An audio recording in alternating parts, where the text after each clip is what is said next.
갈라디아서는 이렇게 바울이 처음 이들을 만나서 가르칠 때와는 다르게 구원의 조건으로 율법 준수가 필수라고 믿게 된 갈라디아 교인들에게, 여러 교인들에게 보내는 회람 편지입니다. 이 갈라디아서가 여러 교인들에게 보내는 것이라는 것은 2절을 보시면 알 수 있는데요. 2절에 여러 교회들에게 보낸다고 나와 있습니다. 갈라디아의 교회는 구약과 복음에 대한 지식이 부족했던 비유대인이 대부분이었기 때문에 다른 속삭임에 이들이 넘어간 것이지요. 바울은 이방인들이 율법주의 유대인들이 속이는 곁길에서 다시 돌아오도록 말해줘야 하는 의무도 있었고 또 그러하고자 했습니다. 곁길에는 구원이 없기 때문이었지요. 더 나아가서 이들은 이제 구원에 대한 의심도 생겼습니다. 바울이 진짜 사도가 맞긴 한 건가? 그가 전하는 복음은 과연 옳은가? 아니 애초에 그가 사도가 맞기는 한 건가? 심지어 바울의 말조차 의심하게 되는 상황에 이르게 되었습니다. 그래서 바울은 편지의 서두에서부터 강하게 이야기를 하고 있습니다. 무엇을 강하게 말하냐면 바울 자신이 사도된 것은 예수 그리스도가 직접 선택한 것이다 라는 것을 강하게 이야기하고 있습니다. 우리 한번 1절을 같이 읽어볼까요? 무엇이라고 나와 있는지 1절을 한번 읽어보도록 하겠습니다. 사람들에게서 난 것도 아니요 사람으로 말미암은 것도 아니요 오직 예수 그리스도와 그를 죽은 자 가운데서 살리신 하나님 아버지로 말미암아 사도된 바울은. 아멘. 바울은 이렇게 강력하게 자신의 사도됨을 주장하고 있죠. 사람을 의심한다는 말은 그의 행동, 언어, 습관, 모든 것까지 다 의심의 눈초리로 쳐다보는 것입니다. 이미 곁길로 세워버린 이 교인들 중에는 바울뿐 아니라 그가 전하는 말까지 다, 즉 예수님의 복음까지 의심하기 시작한 이들이 있었습니다. 이런 상황에서 바울은 자신의 사도권을 변호하면서 다른 복음은 없다, 오직 그리스도의 복음만이 있음을 말하려고 이 갈라디아서를 쓰게 된 것입니다.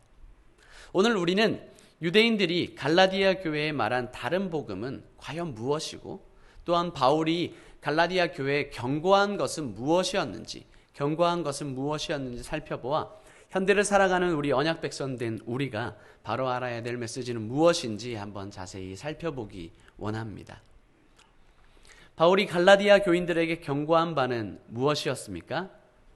첫 번째, 복음은 그리스도 사건이다 라는 것입니다. 한 번 더 말해볼까요? 복음은 그리스도 사건이라는 것입니다. 바울은 자신의 사도권이 자기 자신이 아니라 하나님으로부터 나옴을 강조합니다. 이는 자신의 사도권의 출발이 자기 자신이 아니라 하나님이심을 강조하기 위함이었습니다. 예수님의 12제자는 모두 예수님께 직접 위임을 받고 보내심을 입었지요.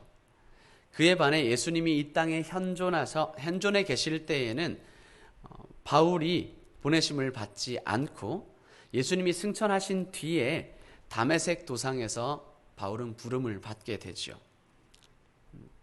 그래서 바울에게는 자신의 사도성을 향한 끊임없는 의심과 추궁이 마치 합법적인 것처럼 보이는 순간들이 많이 있었습니다.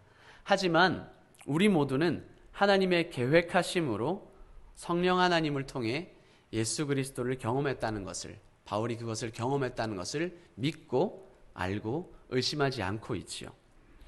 그렇다면 바울은 왜 자신을 계속해서 변호하고 있을까요? 그것을 알고 믿고 있다면 굳이 변호하지 않아도 되었지 않았을까라는 생각을 해볼 수 있을 것입니다. 그냥 좀 버텨도 되지 않았을까요? 그냥 버티다 보면 알아서 믿겠거니 너는 너의 길을 가라, 나는 내가 가는 길을 가겠다라고 갈 수 있지 않았을까요? 바울이 이렇게 한 이유는 복음을 전하기 위해서였습니다. 바울의 사도성이 의심을 받으면 바울이 하는 말도 그리고 행동도 의심을 받게 되고, 갈라디아 성도의 입장에서는 하나하나 그 의심의 벽이 쌓이다가 보면 복음의 영향력마저도 힘을 잃어버리게 마련이게 되겠지요. 그렇다면 편지를 쓰는 이유가 무색할 만큼 편지가 힘을 잃어버리게 되었을 것입니다. 복음을 전하는 자와 복음은 때려야 뗄 수 없는 관계입니다. 그러니 바른 복음을 전하기 위해서는 이들에게 바울이 사도여야 했습니다. 제가 유치부를 맡아서 사역을 할 때 선생님들께 아이들에게 예수님의 모습과 교회의 모습은 바로 선생님의 얼굴과 행동입니다 라고 말한 적이 있었습니다.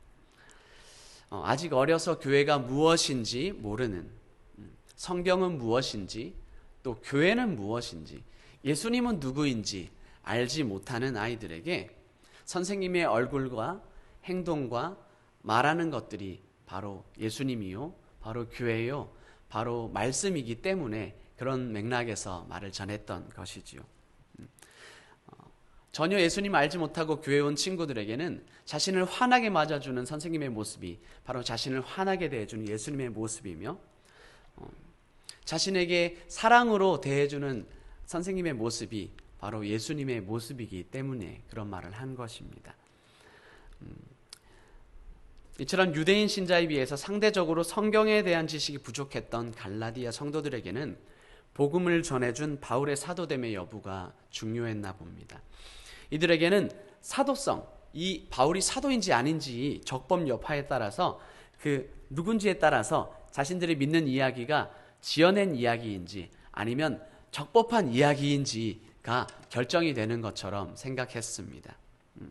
이렇게 사도권을 변호함으로써 바울이 갈라디아 교회에 경고하고자 했던 것은 다름 아닌 복음은 그리스도 사건이다 라는 것이었습니다.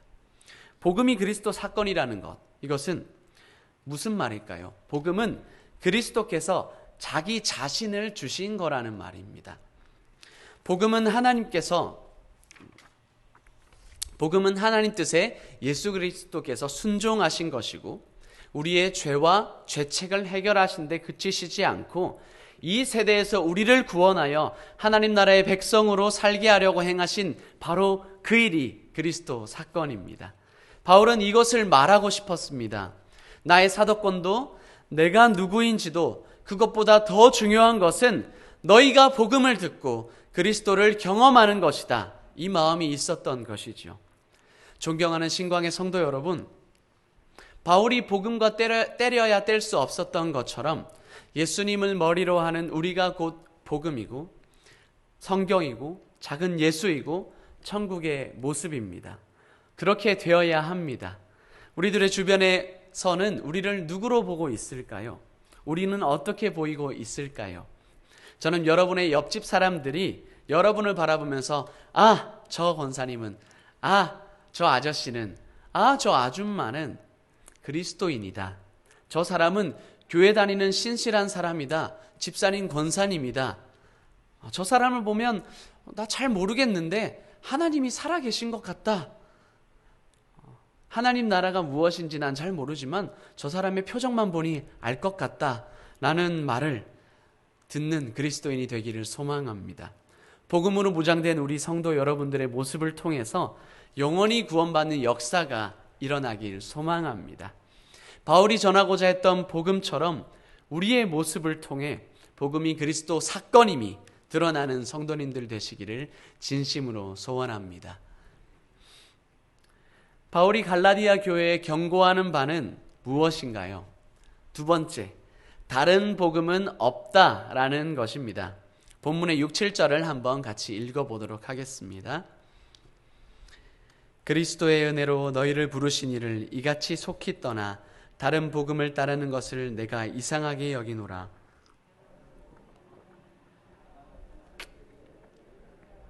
그리스도의 복음을 변하게 하려 함이라. 아멘. 바울은 급한 마음으로 다소 엄하게 경고하는 말투를 가지고 있죠. 지금 다른 복음을 따르는 것은 아예 복음을 거부하는 것만큼이나 치명적이라고 이야기하고 있습니다. 서두에 말씀드린 대로 바울을 싫어했던 유대인들이 바울이 사명으로 선교하느라 갈라디아 교회를 비웠을 때 이들에게 새로운 이야기를 제안했습니다. 예수님을 그냥 믿어서 끝나는 것이 아니라 율법이라는 것도 너희는 지켜야 한다라는 이야기를 한 것이죠.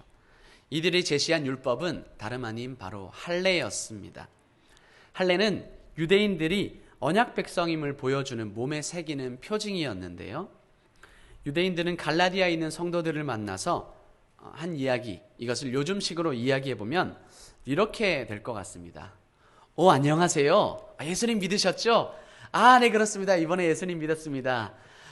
그렇습니까? 얼굴이 참 좋아 보이시네요. 그러면 예수님 믿었으니까 이제 같이 병원 갑시다. 할례 받으러 갑시다. 라고 말하는 것과 다를 바 없는 것입니다. 왜 바울은 유대인들, 율법주의자들의 말을 이렇게 경계하며 말하고 있을까요?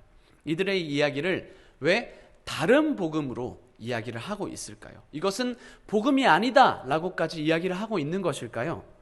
그냥 할례하냐 마냐의 차이가 아닐까요? 한국에서의 경우로 치면 남자아이들이 포경수술을 받느냐 마느냐 단지 그 차이가 아닌 건가요? 네, 단지 그런 차이가 아닙니다. 이들 갈라디아 교회에 침투한 자들의 핵심은 할례의 유무가 아니었습니다. 이들이 유대인이었다는 점을 주목하십시오. 유대인들은 예수님이 오실 때에도 율법이라는 것을 지키며 살았습니다. 예수님이 오신 신약시대에도 율법이라는 것을 지키며 살았지요.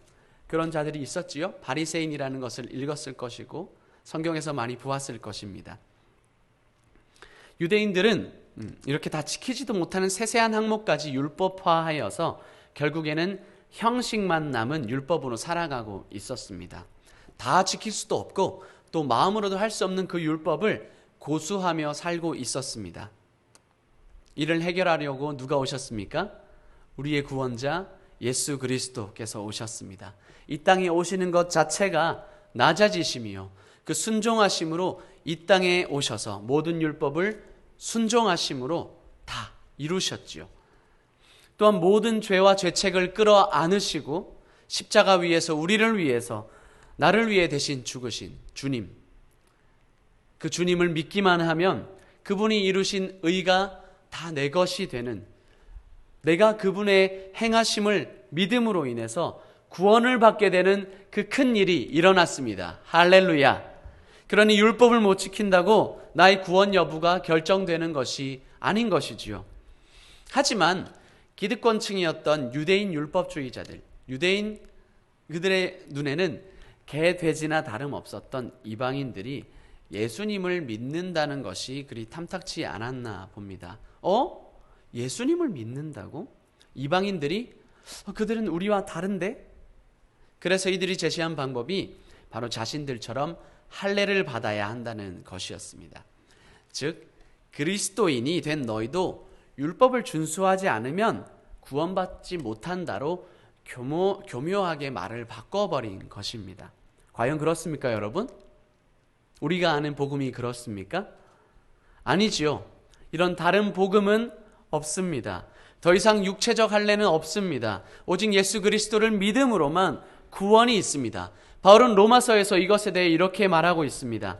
로마서 2장 28절 29절 제가 읽겠습니다. 무릇 표면적 유대인이 유대인이 아니요 표면적 육신의 할례가 아니니라. 오직 이면적 유대인이 유대인이며 할례는 마음에 할지니 영에 있고 율법 조문에 있지 아니한 것이라. 그 칭찬이 사람에게서가 아니요 다만 하나님에게서니라. 아멘.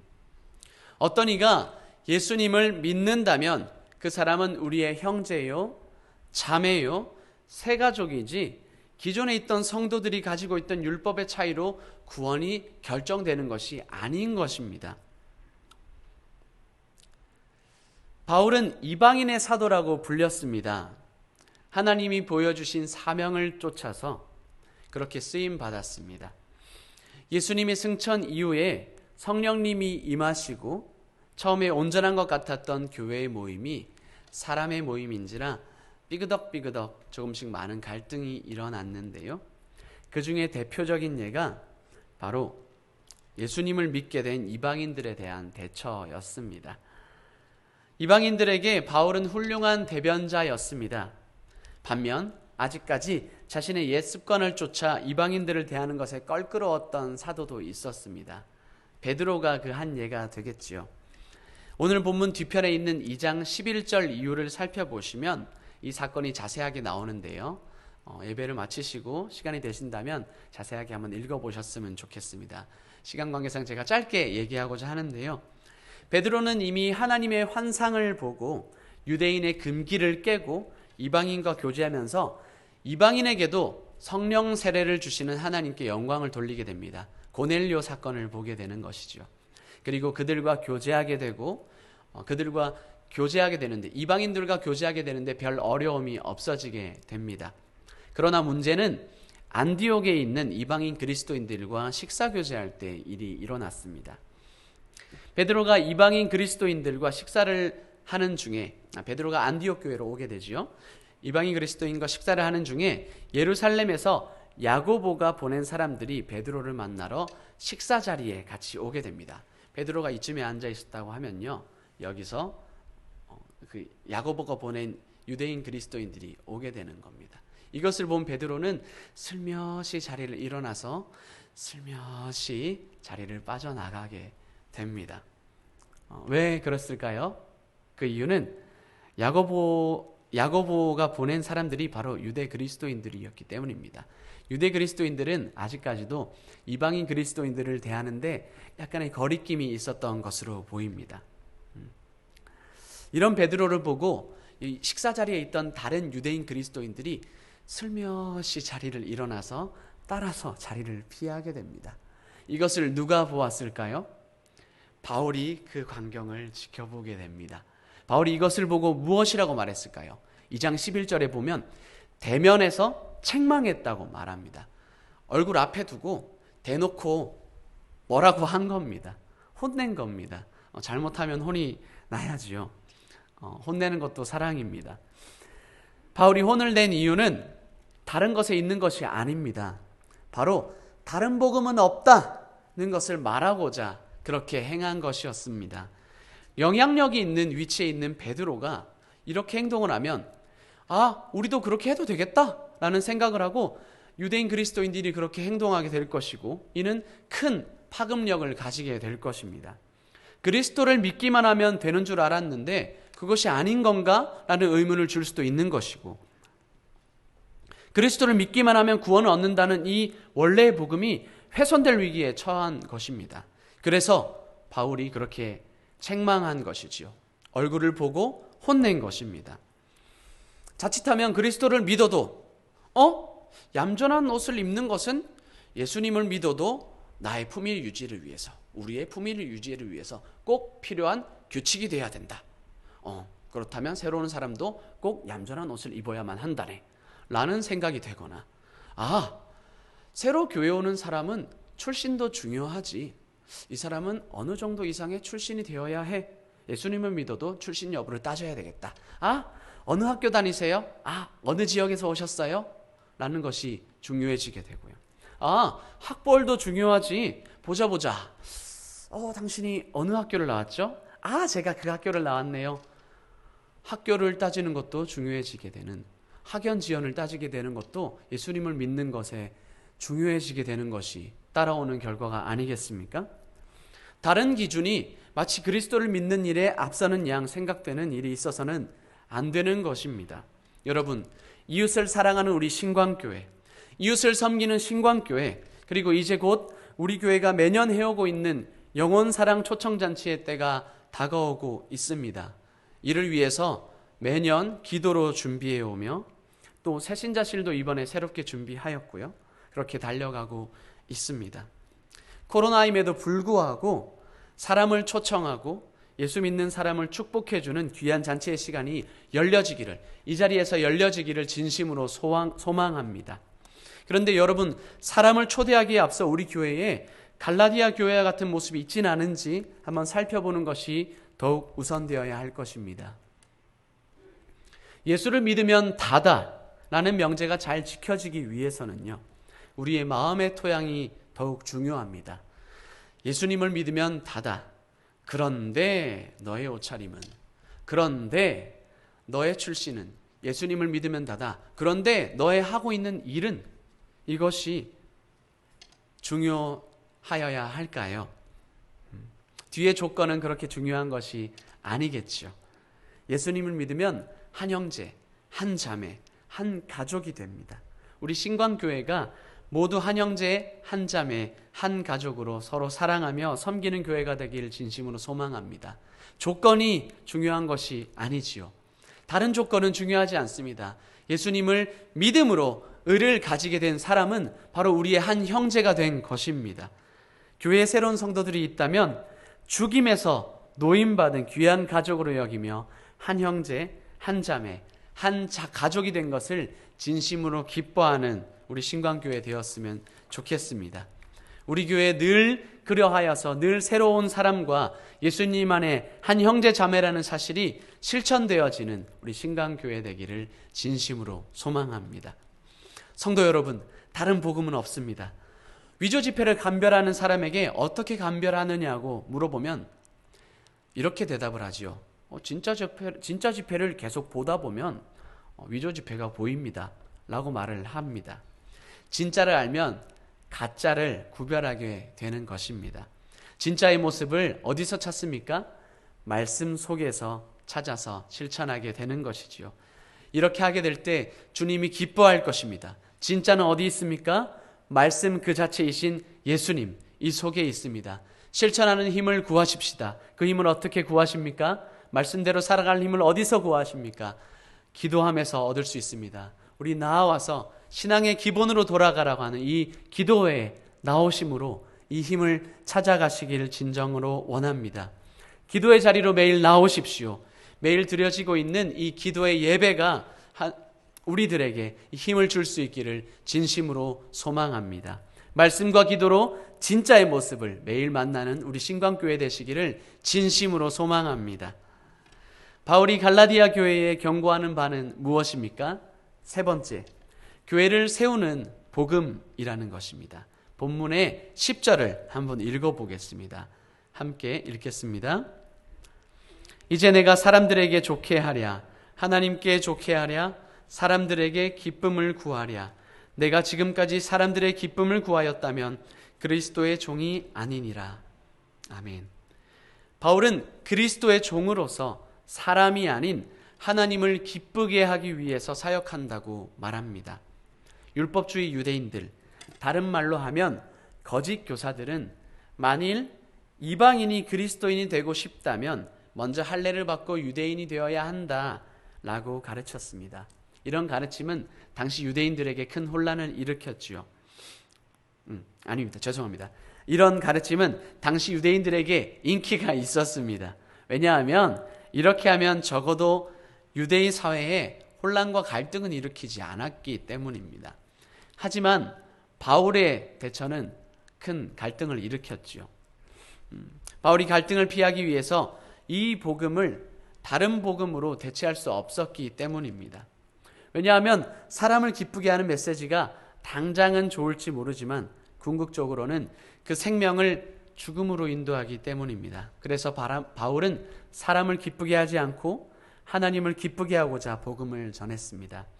그러나 신학적 원리만을 해치지 않는다면 바울은 모든 것을 복음을 위해 그리고 덕을 세우며 진행하였습니다. 바울의 사역의 원리는 주님을 두려워함으로 덕을 세우는 것이었습니다. 고린도후서 5장 11절을 보면 다음과 같이 말을 합니다. 우리는 주의 두려우심을 알므로 사람들을 권면하거니와 우리가 하나님 앞에 알려졌으니 또 너희의 양심에도 알려지기를 바라노라. 그래서 5장 17절에는 유명한 고백을 하게 되지요. 그런즉 누구든지 그리스도 안에 있으면 새로운 피조물이라. 이전 것은 지나갔으니 보라 새 것이 되었도다. 이전에 어떤 것도 구원의 근거를 바꿀 수 없고 어떤 증거도 그리스도를 믿음으로만 세워지니 이 원리를 붙들자고 말하는 것입니다. 이것이 교회를 세우는 복음이 됩니다. 다른 복음이 아닌 바로 바른 복음 위에 서 있을 때 교회가 더 든든히 세워져 갔습니다. 바울이 교회를 세웠던 것을 보면 알 수 있지 않습니까? 바울의 행적을 통해 교회가 세워졌습니다. 그 교회 세워짐으로 말미암아 유럽 전역에 예수 그리스도가 퍼졌습니다. 그 퍼진 복음의 소식이 어디로 갔습니까? 미국으로. 그리고 미국에서 또 이 동아시아권까지 그리고 다시 한번 서진하며 행해지고 있습니다. 주 안에 사랑하는 신광의 교회 성도 여러분, 우리가 하나로 지어져 갈 때 우리가 만나는 원리가 복음 안에 있기를 기도합니다. 불순물이 들어간 기준이 나의 기준, 이것이 사람을 대하는 기준이 아니라 다른 것도 포용하고 품을 수 있는 그런 기준을 가진 자들 되기를 진심으로 기도합니다. 나에게 익숙한 것이 아닌 다른 사람을 세울 수 있는 기준을 가진 우리들이 되기를 진심으로 원합니다. 그것을 항상 기억하며 말씀 가운데 지혜를 구하며 항상 기도로 덕을 세우는 방법을 구하는 우리 신광교회 되기를 원합니다. 그렇게 할 때 우리 교회가 더욱 세워져 갈 것입니다. 서론에 언급했던 존 버년의 철로 역정에서 그는 의심의 성에서 빠져나오는 방법으로 깊은 탄식의 기도와 약속의 말씀 붙잡기를 제시합니다. 성도의 탄식의 기도는 성령님이 함께 탄식하시며 기도를 도우십니다. 성령님 안에서의 탄식은 푸념이 아닌 기도로 변하게 됩니다. 여기에 성도의 소망이 있습니다. 그 속에서 떠오르는 말씀이 있을 것입니다. 다른 복음을 믿는 갈라디아 교회를 향해 사도권을 변호하면서까지 바울이 편지를 쓴 이유는 복음을 전하기 위함이었습니다.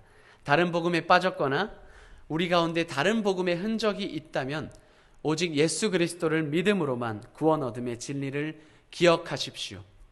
기도의 자리를 지키고 약속의 말씀 붙잡기를 통해 교회가 더욱 굳건히 세워질 것임을 기억하십시오. 우리를 자유케 하는 눈에 비늘이 벗겨지는 역사가 있게 될 것임을, 우리 교회 가운데 그런 역사가, 그런 사모함이 있을 것임을 진심으로 기도하며 소망하며 나아갑니다.